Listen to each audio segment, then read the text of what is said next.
It was too hard. My finger couldn't handle it. We'll call to order the meeting of the Winter City Council on Tuesday, February 19th, 6:30. Could we have a roll call, please? Councilmember Anderson? Here. Lauren? Here. New? Here. Mayor Pro Tem Cowan? Here. And Mayor Biazzi. Here. Thank you. George, would you lead us in the Pledge of Allegiance, please?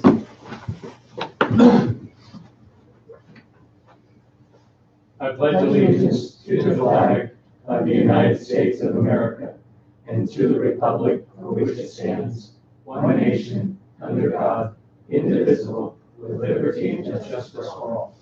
Thank you. Okay, next up, we have approval of the agenda. Mayor and Council, no changes to the agenda. Second. Motion and second. All in favor, say aye. Aye. Opposed, none. Passed unanimous. Next, we have council and staff comments. Councilmember Lauren. Hey, February 6th, I participated in the first 2019 Elder Day meeting. Elder Day will be June 1st, 2019 at St. Anthony's Parish Hall. We're looking for people in the community who are 90 and above, who have not already been honored. On the same day, I participated in interviews to narrow the field for the Rotary College Promise program, and no announcements have been made. On February 7th, I participated in a call for the Rural Working Group Formation Committee, and it was our final formation call. Our group has submitted formation request documents to the League of California Cities to form that group.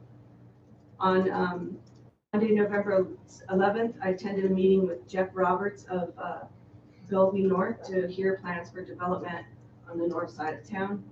On the same day, I participated in a teleconference with League Cities in the Sacramento region.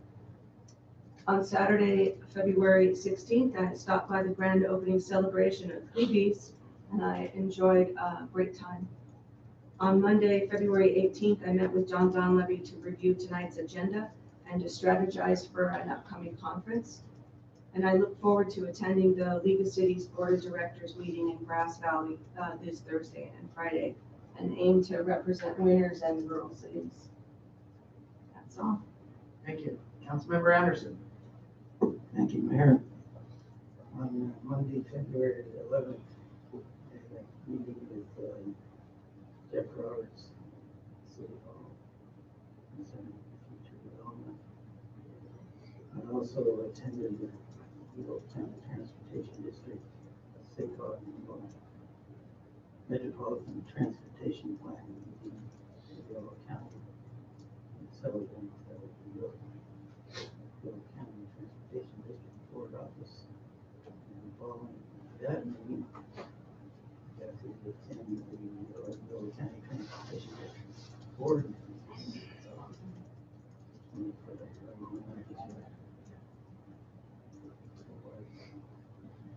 Was some emotional moments at that meeting when the county dedicated a bus on officer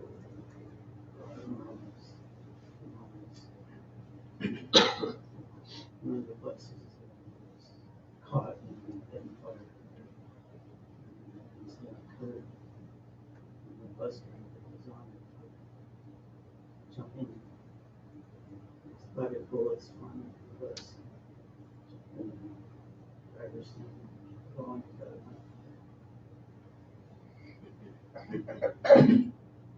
following that, the bus, a couple of others traveled to Arborough after the ceremony.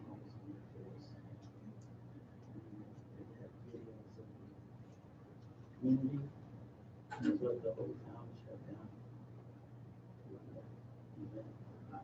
School, all the school kids were out. Graveyard was really nice. And Thursday, February 14th, attended the Board of Creek Coordinating Committee meeting in Vacaville.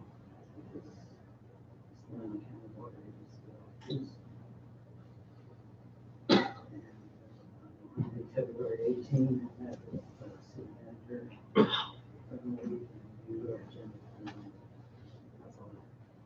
Thank you. Councilmember New. On Wednesday, February 6th, I also attended the Elder Day planning meeting, and things are underway, as we've already heard. Thursday, February 7th, I went to the SACOG Land Use and Natural Resources meeting in Sacramento.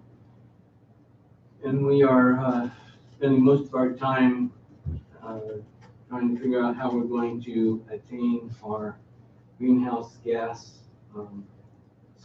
level, keep it below 19, which is going to be very difficult, to say the least. On Monday the 2nd, Monday the 11th February, I met with John Dunleavy and Jeff Roberts, also about the possibility of a new development.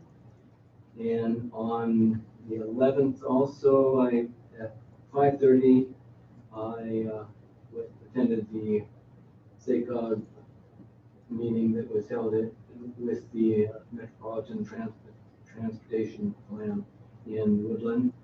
And then today I met with John Dunleavy to go over the budget this morning at 9.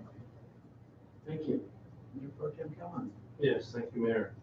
On Friday the 8th, I made it down in the rain along with the city manager for the official opening of the Before I Die wall. It was a short little ceremony because it was raining and cold. On the 11th, I also had a meeting with the city manager and Jeff Roberts from Bellevue North to discuss their future plans. Also on the 11th, along with some of the others, I attended the SACOG meeting in Woodland. And then on the 10th, Kathy and I did some work at the Little League Snack Shack, and later attended a youth day meeting. And then on the 16th, I was there with the mayor at Hoobie's for the ribbon cutting for their grand opening. It's like we got another nice brewery in town. We also got some really good food. Also on the 16th, I attended the Little League craft feed. Today I met with the city manager to review tonight's meeting. Thank you. And let's see, on February 8th, I attended the Chamber of Commerce Board meeting. On the 10th, I attended a neighborhood meeting with the Fox Club residents, the ones that were affected by some of the flooding issues we had a few weeks back. Meeting, good talk with them to give them some of the facts that were going on. On the 11th, I met with the city manager and Jeff Roberts to discuss development north of Winters. On the 11th, I also attended the SACOG meeting along with most of the other council members to discuss the Metro Transportation Plan. And on the 16th, yes, I attended the ribbon cutting for Hoobie's Brewery. Yes, as Mayor Pro Tem Callen said, I think it's a really nice place. They've done a great job fixing it up, so go down and visit it. I also attended the Little League crab feed on the 16th in the evening. And on the 19th, this afternoon, I met with the city manager for the agenda review. Thank you, everyone, for all your hard work and your time and effort. Much appreciated. Okay, we'll move along. Up next, we have public comments for anything that is not on tonight's agenda. If you'd like to speak, fill out one of these forms. I've got 2 of them here so far. First up, we have George Elrod. Thank you, Mayor.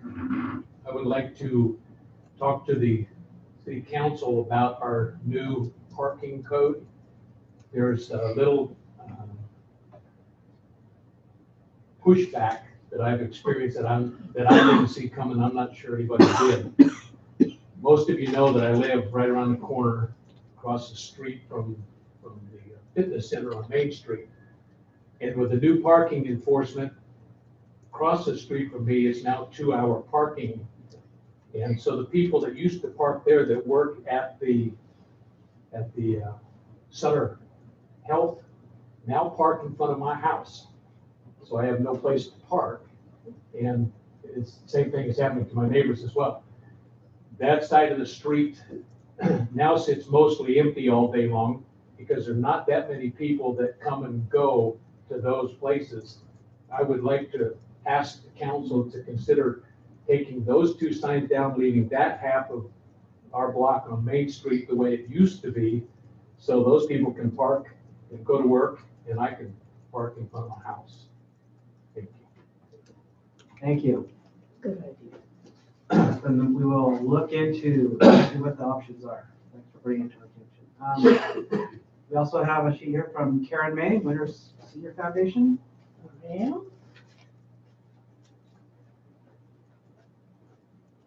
You know how I love these things. Yes. I wanted to tell you two things. Tomorrow at the fire station police training room, we will be having our annual Valentine's party. I know it's a week after Valentine's almost, but as we get older, we celebrate things like our birthday over a week's time. So we're not delinquent at all. Anybody 55 and older are invited to join us. 2 o'clock, we're gonna have the barbershop quartet sing for us and just some minor other things, just fun. It's just no meeting, no lectures, no nothing else. The other event is going to be our spring luncheon. And Marlene Bell and I had a conversation with Carla Sanders, who in turn had a conversation with Jerry Baker. We want to move our spring luncheon to the community center during the elder nutritional program time. It's on March 21st. Tracy told me she has it on her calendar for us. So that's where our event will be held this time, in an attempt to bridge seniors together. The Senior Citizens Club have their potluck on the second Wednesday of the month. They don't all come to the elder nutritional program. So I will be going to their next meeting, the second Wednesday in March, and make sure they know they're invited to come. This is a free event again. We're trying to have it over the lunch period so workers over 55 can come to the event. So please know we're making an attempt. And Jerry bent over backwards and is very gracious about it. And she's not the president anymore of the Senior Citizen Club. Bob Johnson is. He lives in town. What time did you say that was? The luncheon, it'll probably start around 11:30, the lunch hour. Yeah. We have to bring everything as there's not more than a paper towel. There's not a sponge there, anything. So, we have to bring everything. Any questions? Comments? John? Thank you very much. You have your chance. Okay. Anybody else from the public who would like to speak to a non-agenda item tonight? Seeing none, we will move on to the consent calendar. Mayor and Council, just a couple of items. Item A are the minutes from the February 5th regular meeting. Item B is a city appointment to the Yolo County Library Advisory Board. That would be Margaret Bailey, who is a member of the Friends, very good Rotarian, and will serve as well. And item number 3 on the consent calendar is a resolution authorizing the award of a contract to Sidlon Reed for the construction of the wastewater treatment facility influent screen project. This is a $673,000 project. Important aspect of both the improvements to the wastewater treatment facility, but also a critical element as we move forward with some of the implementation of the new development and starting up the West Main sewer pump station. And that's the consent calendar. Questions? Move motion, move for approval, consent calendar. Motion, we have a second? Second. We have a motion and a second. All in favor, say aye. Aye. Opposed? None? Passes unanimously. Thanks, John. Okay, on discussion items tonight, we have one, that is the comprehensive annual financial report, also known as the CAPR. Shelley. Good evening, council. All of you received a hard copy of our comprehensive annual financial report, also lovingly called the CAPR. It is also posted on our website so that people don't have to have tons of trees killed in order to look at it. This report provides a lot of information about what happened in the last fiscal year. This fiscal year is July 1st, 2017 to June 30th, 2018. The report is broken up into several parts. There is the management's discussion and analysis, which kind of gives you a more verbal presentation of some of the financial data. Some people do better just reading it in verbiage. And then we have the actual financial statements.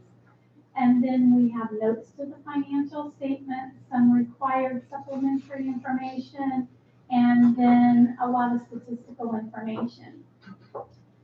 So I wanted to start by talking about some of the things that some of our results, some of our financial results. And in total for the general fund, we had expenditures in excess of revenues of about $79,000, $79,500 rounded. Now for the general fund, there are several funds that are included in the general fund. And so I've given you a list because when I give you financials on a monthly basis that you guys look at, we split all of these things out because we want to be able to track each one of them separately. But truly the way they are accounted for according to governmental accounting standards, these are all considered general fund monies. We're just accounting for them separately so that we can see where everything's at. The two funds that we look at as our general fund is our general fund and the community development department.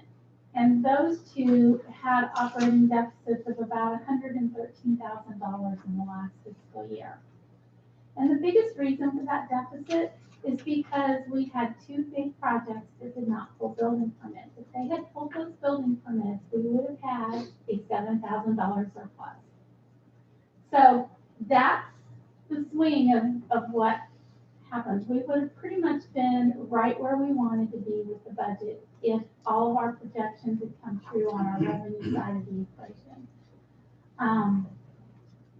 So we also have included a lot of information here about post-employment, other post-employment benefits, and there's a new note this year that you guys are seeing for the first time because it's the first time it's been implemented, and it's on page 45, 54, and 56. It talks about post-retirement health insurance benefits, and you've seen little small notes before with little small numbers comparatively speaking.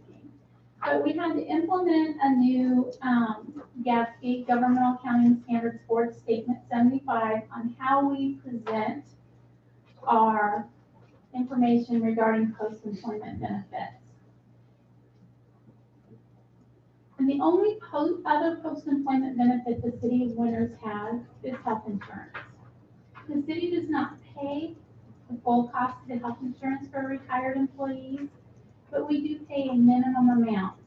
And if you look on page 56, 54, 55, and 56, you can see that we pay $133, or last year we paid $133 per retiree per month for health insurance.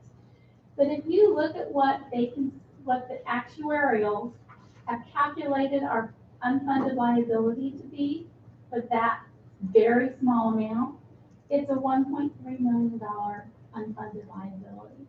And that's the first time that's hit our CAPR is this year. So that's something that I wanted to point out to you guys because you need to understand that this is new and different. If you've looked at the last few years, I think it was running, I think we were around 80 or 90,000 last year, and now all of a sudden it's gone up by more than tenfold. But,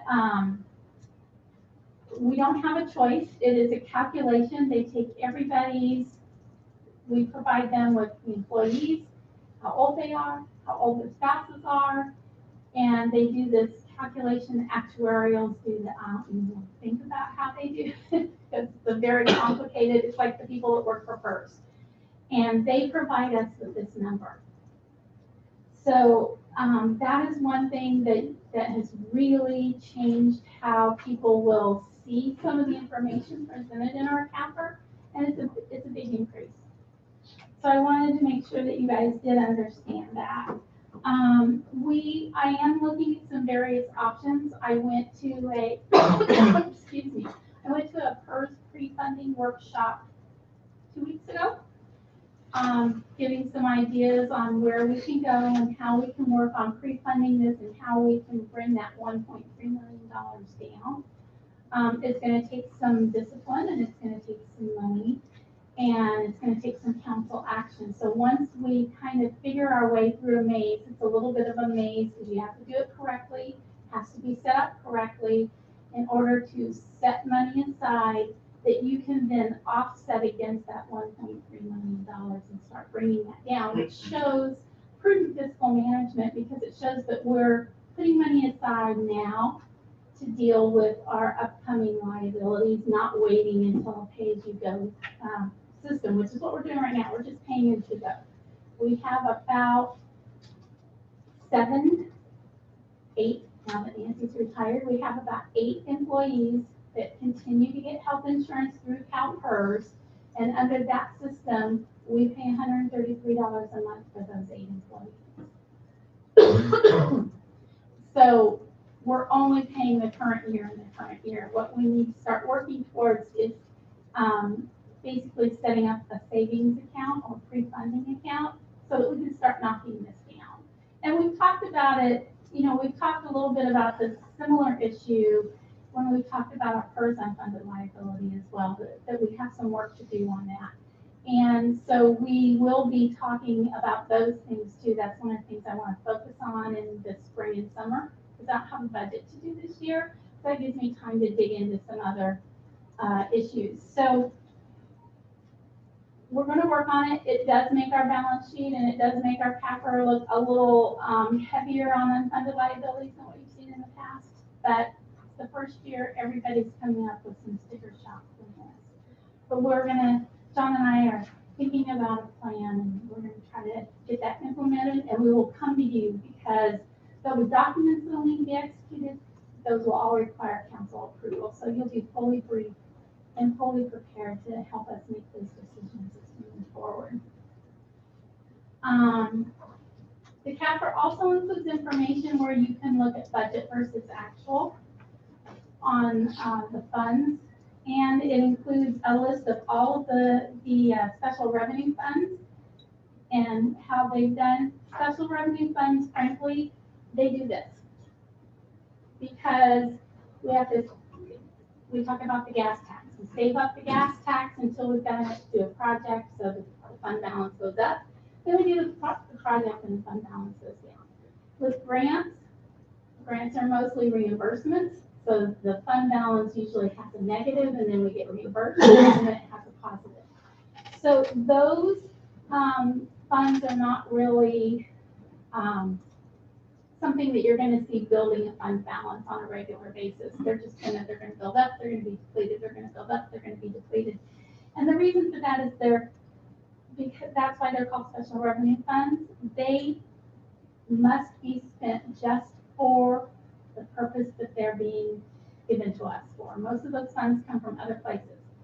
We get TDA, the Transportation Development Act money has to be spent on the bus services and then on roads. Gas tax has to be spent on roads. The citywide assessment has to be spent on parks.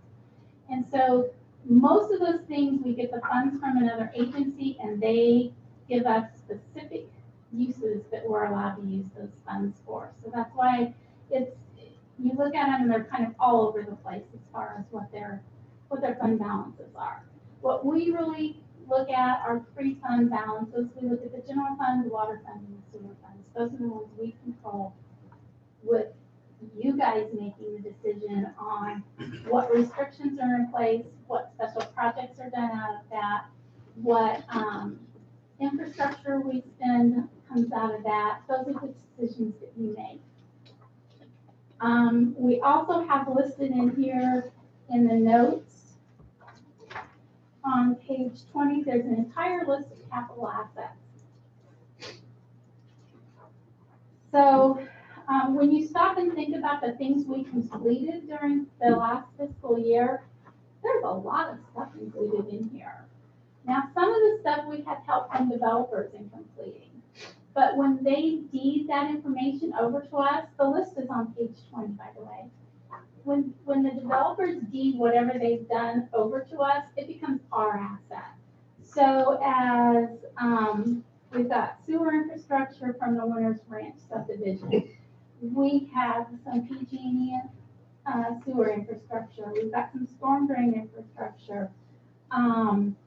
We've got a lot of things from the Winners Ranch subdivision where they put the stuff in, we inspected it, and then they basically deeded all of that over to the city, and we're responsible for maintaining it. So that increases our capital assets that the city owns. And a lot of the fund balance, when you look at fund balance, there's some fund balance and capital assets. That's where these all come into. So some of our fund balance is tied up in our net position, I guess is what we're calling it now. They keep changing it.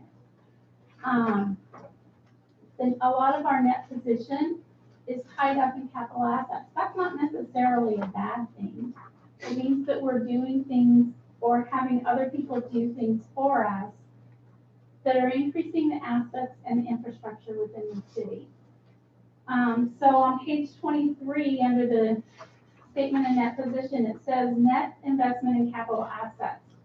And you can see that citywide with our governmental activities and our business type activities, by the way, are water and sewer, we have $32,565,000 in capital assets. That's down under net position, net investment in capital assets, and then we have restricted assets.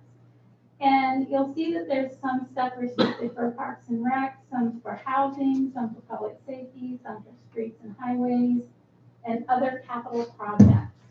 These are our impact fees that are restricted by law. These are the grants that are restricted by what we have received them for.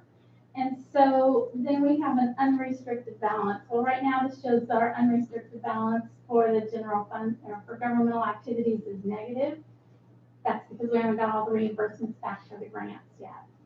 As things go in and out, that unrestricted amount can be negative. That's not necessarily a bad thing. It's just part of doing business when you're doing business, getting grants in and out and spending money. So, any questions on? Maybe I'll finish this on one last thing. Okay. Let's just talk about the bottom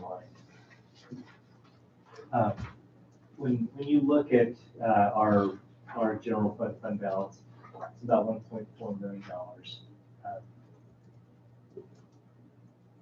Here's a perspective on this. If you go back to 2008, 2009, let's just go back 10 years. We have about a $3 million reserve, which was awesome. So let's talk a little bit about that fund balance to where we are right now, about 1.4. So 2009, we took massive hits. We lost 23% of our property tax.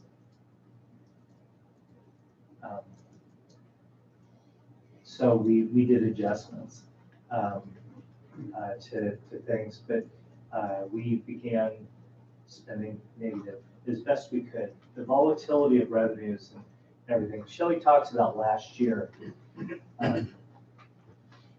So we were $79,000 in the red. The perspective is that's a deviation of 1.5% of our total revenues. The general fund was $5.2 million and 79,000 is about 1.5%. So it didn't, we're close. But that's what we deal with in a small city. One project not pulling a permit can create that. So when you look at our overall projections, as you hear any of us saying, you know, when are they going to pull a permit, or when is a certain revenue? When are they going to go online? When are we going to get this project done? Thursday, right? Thursday. It's always on Thursday. That causes the deviation. But so let's just round it off at about a $1.6 million swing over a 10-year period. Half of that was in a real bait and switch with the state of California. In 2010, the governor came and basically told all cities with redevelopment agencies, we need to do a supplemental ERAF because the state was getting hammered by the recession. So they came to us and they said, if you don't pay this supplemental ERAF, we're going to kill your redevelopment agency. You had a choice. And the city of Winters, our general plan, every capital plan and master plan that we have was predicated on the existence of a redevelopment agency. We had to have that. So we paid approximately $800,000 in the supplemental ERAF. And the way that it was supposed to work was that the city loaned the money to the redevelopment agency. We set up the necessary loan documents, resolutions. We crossed every I and dotted every T and all those things, right? The next year they killed redevelopment altogether. And we've been sitting back waiting to get that reimbursement back. The Department of Finance, and I think this is probably universal throughout the state, constantly works to deny that basically, you know, that $800,000 for us, it was billions of dollars throughout the state. But the state, even in the best of times, will not release that money from the Department of Finance. So if you take that 10-year period, you look at the deviations of revenues and everything. You take the $1.6 million difference between our position 10 years ago, half of it all has to do with that one mistake that we made. In, you know, believing that the state was going to keep their word on not killing redevelopment. Them doing that the next year, I can remember Shelley and I just sitting in the office, just crying about it. It was, they actually, you know, we always said that, you know, you can't trust the state. When they proved themselves to be 100% right, proving us wrong, that was a tough time. Shelley talks about coming up with a strategy on various things. I'm not going to continue my one, but this year's a really tight year for us, very tight. Shelley, the staff, we are using everything that we can right now to manage things. Obviously, the hotel's not going online, have caused things, but we've systematically rolled back expenditures at the same time. Positions that were in the budget, we have not filled to maintain that. So in the end, we saw a 1.5% deviation in revenues, and That's pretty darn good. Just saying.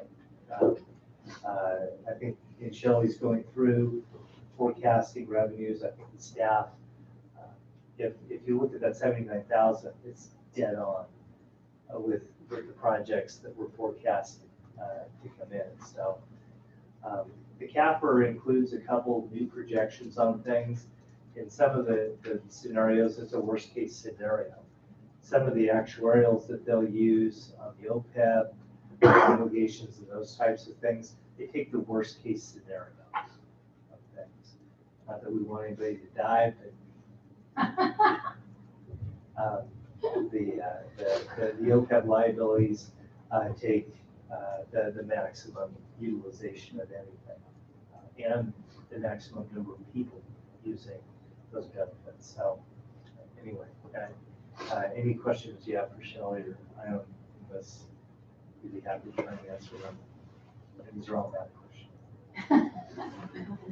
Well, I realize it's not the most, for you guys, it's not the most exciting document in the world, but if you read the management discussion analysis, it gives you a lot of verbiage in addition to some tables, but it's not just pages and pages of numbers. And so if the numbers tend to overwhelm you a little bit, if you don't read anything else, read the management discussion and analysis, because I think that gives you a good basis for what happened without having to actually dig into all of these numbers. And this document is formatted for the GFOA. This is the kind of document that they want to see all GFOA, Government Finance Officers Association. So they want all the documents to be similar, so as the rating agencies and the state controller's office and you guys are all looking at all these different documents. You go to a meeting and somebody talks about a statement of net position. We want to make sure that you know that that's what we have in ours, and our numbers will be significantly different than other people's, but it's the same layout. They're put together the same. You can get the same information from each individual community because they're laid out the same with very little variation. So that's just a piece of advice on why it's laid out the way it is. Yeah, and you know, we expect that for the 17th year in a row, we will receive an award of excellence in financial reporting. By the way, cities don't have to put together a comprehensive annual financial report. You don't. You can just have your information available upon request. We put this together for transparency. As last year, the grand jury was looking into pension and everything, and even the grand jury will tell you that as we submitted these documents to them, we were dead on with the transparency of the information we provided, along with just the idea that we have this document. It's put together mostly by our auditors. Shelley and I put together the management letter. The auditors go through, they show you the bottom lines on absolutely everything. This document isn't supposed to be positive. If you go through and you look at some of the explanations that are in there, as you know, it talks about why we didn't make it on a couple of things, and it's meant to be truthful for people. As anybody who wants to find out about the City of Winters, our financial position, where we sit, along with financial strategies on how we look to get ourselves in a better financial position, are all defined in this thing. So I'm open to any questions. I'll start. I want to thank you first for going over the information on page 20. I think the capital asset additions for the 2017-2018 are very positive, and we have a lot to show for ourselves. And it's all there in black and white. And I had a couple of questions or I'd like you to comment on some of the letter of transmittal that's on Roman numeral 3 and 4. One was just an update. It says additionally, this is in the list on our economies on the bullet points on 3. Additionally, a Fairfield Inn hotel planned to be adjacent to the Starbucks has completed the planning process and is expected to break ground in the first quarter of 2019. How's it going? Well, they paid their building permit. They did. They did pay their building permit fees before the first of the year. And I will tell you that today, I took the entire financing team, and we got a wonderful tour of the PG&E facility. That place is awesome, and we got everything but lunch. I'll look for that later. I'm gonna report that. And then on the end of the bottom of that page, a key hurdle for development in the winter's industrial area is flood control. Much of the city's northern area is part of the FEMA flood control area. Anyway, it talks a little bit about the PG&E facility construction, providing improvements, requiring, addressing flooding in the master plan. I just wondered if you wanted to speak to that at all. Yeah, specifically, that's the drainage canal that was installed as part of the PG&E project. There's a bike trail, there's a maintenance road, and Carol has left. That is the PG&E also provided us $200,000 for the ecological restoration of it. So that's a kind of glossy way of describing they're planting it, and those darn environmentalists are already fighting because there's a chance that we may have to drop the bottom of the canal just a little bit. I don't even think they planted a tree yet, but Carol's already fighting us on it. So, but both the canal and the restoration. Just a comment. I was glad that you had the written information in the front there. I had time to read it actually, and it helps a lot to clear it up. Accounting is not my favorite thing. I've done it, and I avoid it whenever possible. But you did, you made it clear enough that I could follow it, and I appreciate that. And that's why I encourage everybody to read that section, because for the non-numbers people, it really kind of helps to step back a little bit from just these pages upon pages upon pages of numbers, and see some words in there and some graphs that kind of break it up and give you a picture view as well as a numerical view. That really helps a lot of people.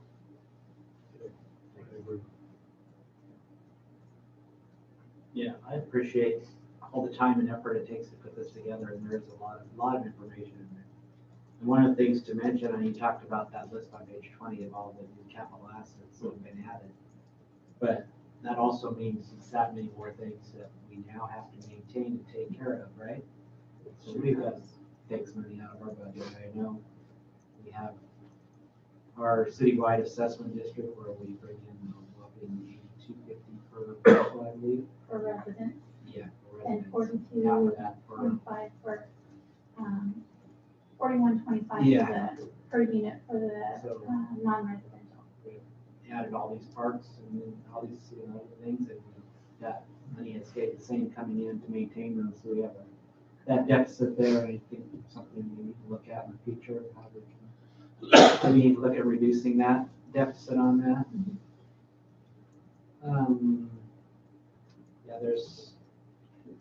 I just think overall, you want to say you look at the big picture. Basically, we still have $1.4 million in our savings account, which is more than a lot of cities can say. So It is, but it's a good position, not where we would like to be my higher. little accountant's part would like that to be going up instead of We down, all just would, saying. yeah, we all would. So we're hoping when all these new developments come online, the property taxes come in, the TOT taxes start rolling in.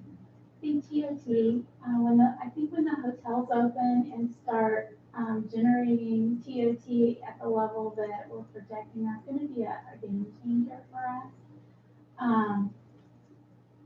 A lot of people people have a lot of ideas on what to do with that, and I have a couple ideas of what to do with that, and it's not gonna make me the most popular person in the building. John and I won't be the most popular people in the building, but people that retire may be really happy with us when they get to that point. So we have some ideas of what we want to spend that for. And as the additional homes come on, yes, there are going to be more services that we have to provide because of those homes, but they're also providing more revenue. And so as things progress, and I'm really, I'm looking forward to the economic development engine chugging along, because I really think that's going to be the best thing for us. So I'm excited to see the outside of the hotel starting to come into state, because that means they're getting closer and closer. I'm excited that the other hotels pulled their permits and that they've come in and they've talked to John and walked through and done those things, because I think those are the things that are really going to help us move forward and help us tackle some of the things that we really want to tackle, because it'll provide us with more resources to do that with. And so, I'm looking forward to all of these economic development plans that everybody's been working on coming to fruition and generating what we've been hoping and planning for them to generate for quite some time. Other questions, comments? Very good, thank you, Shelley. Okay, moving on, last thing we have tonight is the city manager's report. Just a couple of things. Tomorrow we're having our fire chief interviews, 8:15, public safety facility, and I'm really excited about that. I'll tell you that only internal candidates, very proud of our staff, and probably could go with any of the three. We'll go through, do the process, and we made a commitment that we would go through and do the interim fire chief program, and then end it with the way that the process needs to do with the interview process, and we'll do that. And then finally, I think one of the projects that we're going to be working on, we talked about the CAPRA a little bit tonight, but one of the things that I'm going to get with Shelley and start putting together is, the council gets a lot of things in pieces. We get the budget, but there's a lot of things that we've been working on that I think that we need to start putting on our list as far as some very big items. And we're going to talk about all the very unpopular stuff. We're going to bring back Chrome 6, water processing, which is starting to raise its head. We'll bring back some of the issues regarding affordable housing and some of the demands that are going to be out there for that. The wastewater treatment facility, we're going to start looking at things like tertiary treatment. One of the things that we know is that the water boards are and water quality is just starting to come up. If you read any of the opinion pieces that are starting to float out, water quality, the governor's state of the state address talked about water quality, and words mean things, and as they start giving you a heads up,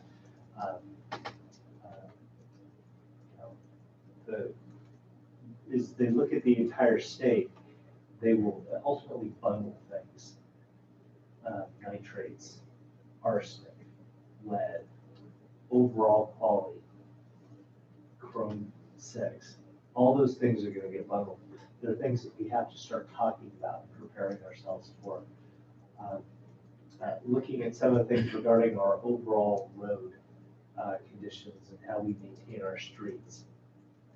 Lots of topics. What I'd like to do is Shelley and I and staff will work on bringing a list of some of the things that we need to put on our radar, because it helps in our overall look at planning in the city. So just a heads up on that. That's it, I'll see everybody tomorrow. 8:15-ish. There's gonna be coffee and Tracy's doing pastries. Could you give us an update? We talked this morning about what we're doing as far as the general plan. Next month, we'll do a section again. Yes, As you look, do we know what we're doing next month? We know what we're doing the month after. we're gonna do the community design element next month. We need design. Because And that's a final one. So the first meeting of each, they are. The first meeting, city council meeting will have an update on individual sections, and I think we're gonna shoot for April. Either April or May, bringing the biggie, which would be land use. The one thing that we're trying to scope is that there may be, it may be beneficial for us to, the housing element, depending on when SACOG starts shooting out stuff regarding the regional housing needs allocation. So, but we'll probably looking at getting land use and some of those within the next 2 to 3 months. I think that we need to get land use before summer, before people go away. Yep, okay, we will do that. So one of the other things maybe you could give us an update on is, parking was brought to our attention tonight. We put all the new signs up, and where are we at on that? Are all the signs in, everything marked, or are we still working on that? Yeah, signs are up. Most, not all of the stenciling, the darn rain kind of slowed us down. Stenciling when it's raining doesn't work. We're getting those, as George pointed out, no, we're finding that there are certain little idiosyncrasies that we have to work our way through. And when George sees a police car pull up in front of his house, he doesn't have to run out the back again. But we'll have somebody come in and chat with them. There are very small idiosyncrasies that only a small town can deal with. So we'll work through some of those things. Was going to get out last week, just didn't do it, but we're going to be sending a letter to each business with the parking map, with information regarding overall enforcement. The ordinance regarding the ordinances regarding parking regulations don't become effective until this month sometime. I don't think they become effective yet, given the number of days in between the second reading and all that. Once everything is in effect, we'll start the program. I'll tell you that we'll do a lot of warning. We will probably do about a month before. We give everybody a room, and we'll see how it goes. Yeah. You can see they're having the desired effect already. And I'm seeing, drive down Main Street several times, and I see the 30-minute spots, and there's some open spots where people can just pop in and went into business and come back out. So it's been good. Mostly, there's still some cheaters out there on some of the things because they know, but we will, like I said, we're going to work with all the businesses. We're going to encourage them to have their employees park in the places where they definitely absolutely will not get a parking